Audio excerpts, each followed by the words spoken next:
voy a terminar estos comentarios al texto sobre la cuestión judía de Marx, ocupándome de un tema también polémico como el tema de la crítica a los judíos, que es la crítica de Marx a los derechos humanos.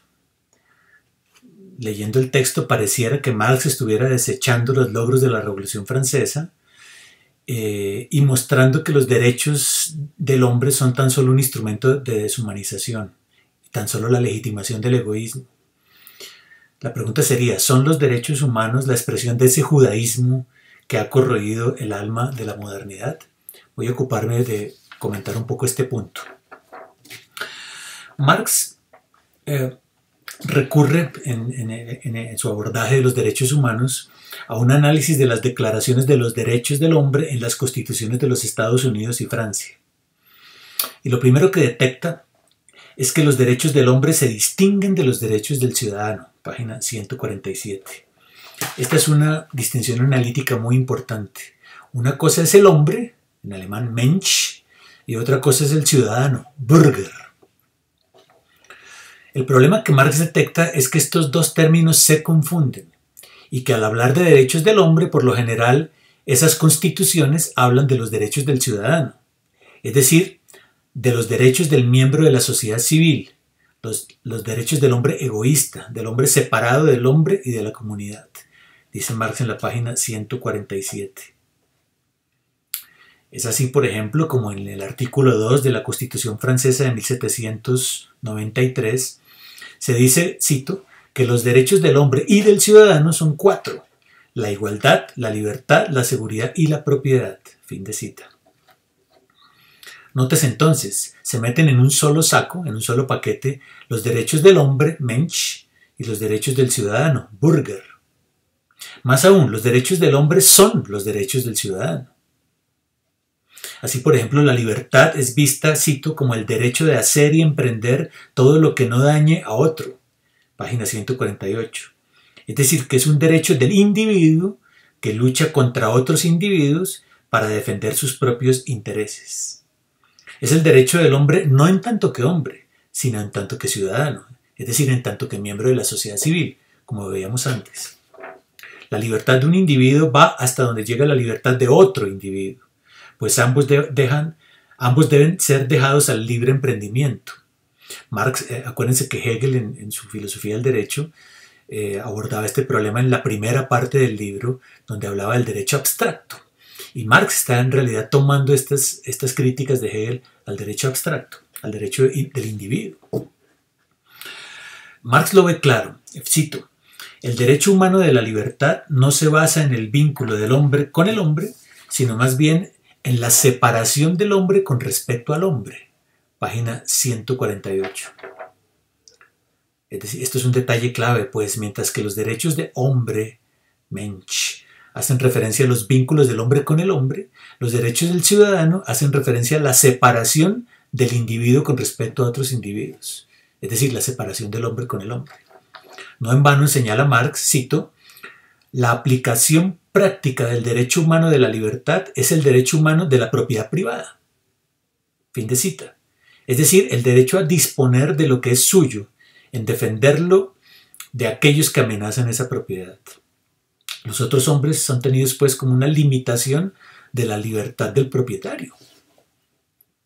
Y esto, acuérdense que estas críticas ya estaban de alguna manera, esta idea de los propietarios de los bosques y todo esto, Marx esbozaba allí todavía una crítica de la propiedad privada, pero no en tanto que propiedad privada como tal, sino en tanto que legitimadora de los privilegios de algunos frente a otros. Bueno, esto vuelve de alguna manera aquí a este texto.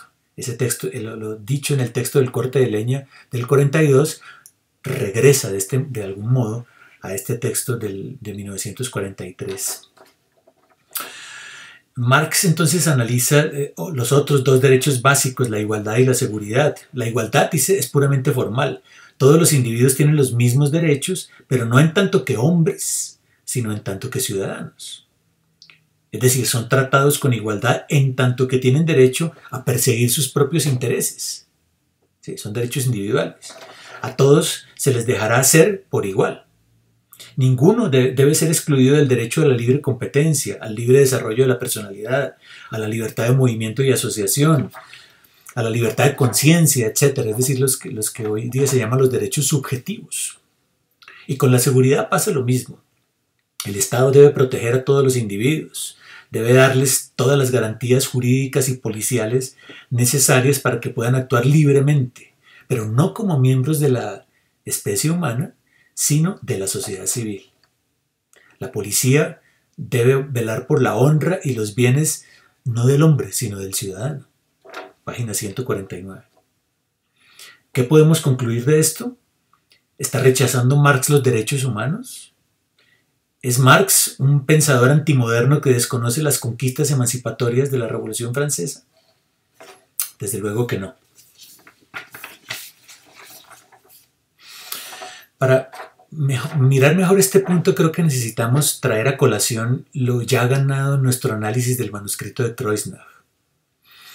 Recordemos, Marx no está diciendo allí que el Estado en sí mismo es una institución marcada por la dominación y que debe extinguirse o ser abolida, como dicen Abençour y otros pensadores. No está, por tanto, diciendo que el aparato jurídico del Estado, incluyendo aquí pues, los derechos humanos, o el aparato burocrático del que hablaba Hegel, tienen que dejar de existir. Lo que está diciendo, decíamos, es que el Estado no puede ser visto como un mecanismo independiente de la vida del pueblo, como una rueda suelta, como un ente sin control alguno. Lo que está diciendo entonces es que la libertad consiste en que el pueblo pueda tener control sobre el Estado y no el Estado control sobre el pueblo. La verdadera democracia, según veíamos, radica en la autodeterminación del pueblo.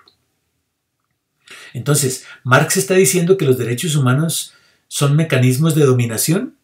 Sí, pero solamente si ellos sancionan la coexistencia fatídica entre el Estado y la sociedad civil. Es decir, si manejan un concepto recortado de libertad, una libertad puramente individual, como ocurre por ejemplo en los Estados Unidos. Ya veíamos el análisis que él hace de la Constitución americana. Porque una libertad individual no es libertad alguna, dice Marx. Para ser libre, el hombre necesita desplegar todas sus potencialidades genéricas. El hombre, como decía Feuerbach, es un ser genérico, un Gattungswesen. Y eso significa que lo común forma parte de su esencia. Solo podemos ser libres unos con otros, no unos contra otros. Y voy a leer de la página 155. Dice Marx aquí en la página 155. A ver. Toda emancipación es la recuperación del mundo humano, de las relaciones, del hombre mismo. Solo cuando el hombre individual real recupera en sí al ciudadano abstracto y se convierte como hombre individual en ser genérico, en su trabajo individual y en sus relaciones individuales, solo cuando el hombre ha reconocido y organizado sus fuerzas propias como fuerzas sociales, y cuando por tanto no separa ya de sí la fuerza social en la forma de fuerza política, solo entonces se llevará a cabo la emancipación humana. Fin de cita, página 155.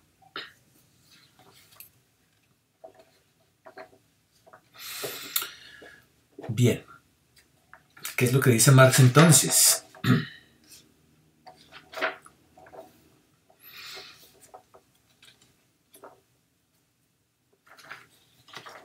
Lo que está diciendo entonces es que no se trata de abolir los derechos humanos, como no se trata tampoco de abolir el Estado, como veíamos en el manuscrito de Kreuznach. De lo que se trata realmente es de entender que la emancipación política que desencadenó la Revolución Francesa, al mismo tiempo que destruyó los estamentos, los gremios y los privilegios, como reconoció Hegel y como el propio Marx criticaba pues, y afirmaba en el texto sobre el corte de leña, la Revolución Francesa fue insuficiente para avanzar hacia la emancipación humana. ¿Por qué? Porque en todo caso erigió un nuevo Estado que sanciona los nuevos privilegios y los nuevos estamentos que Marx entenderá como las clases sociales más adelante. Entonces es necesario ir un paso más adelante de la Revolución Francesa, o sea, no basta con el constitucionalismo, porque recuerden que una de las peleas de Hegel era sobre todo que la monarquía prusiana pudiera convertirse en una monarquía constitucional, pero para Marx ya vimos no se trata simplemente de tener una constitución, sino de la emancipación humana. Entonces se trata de dar un paso más allá de la simple constitución, y este paso, como lo viera Hegel, consiste en negar lo anterior, pero a partir de la semilla del cambio que ya ha sido plantada. O sea, la Revolución Francesa ha plantado la semilla del cambio. No se trata simplemente de desechar las conquistas emancipatorias de la Revolución Francesa. No es por tanto una negación absoluta lo que Marx está planteando aquí, sino una negación dialéctica. Hay que partir de las conquistas emancipatorias de la Revolución Francesa para negar el tipo de Estado abstracto que engendró la Revolución Francesa. Hay que partir de los derechos humanos para negar los derechos del ciudadano, negando también la forma jurídica de esos derechos. Tal como lo viera Ernst Bloch en un libro de 1961 muy interesante que se llamaba Derecho Natural y Dignidad Humana, Marx se apropia del espíritu de la Revolución Francesa para entender las luchas por la emancipación humana. No niega Marx derechos como la igualdad y la libertad, sino que con la cuchilla de la crítica los libera de su máscara liberal y los separa del derecho a la propiedad y de la seguridad. Libertad e igualdad, sí, en lugar de seguridad y propiedad.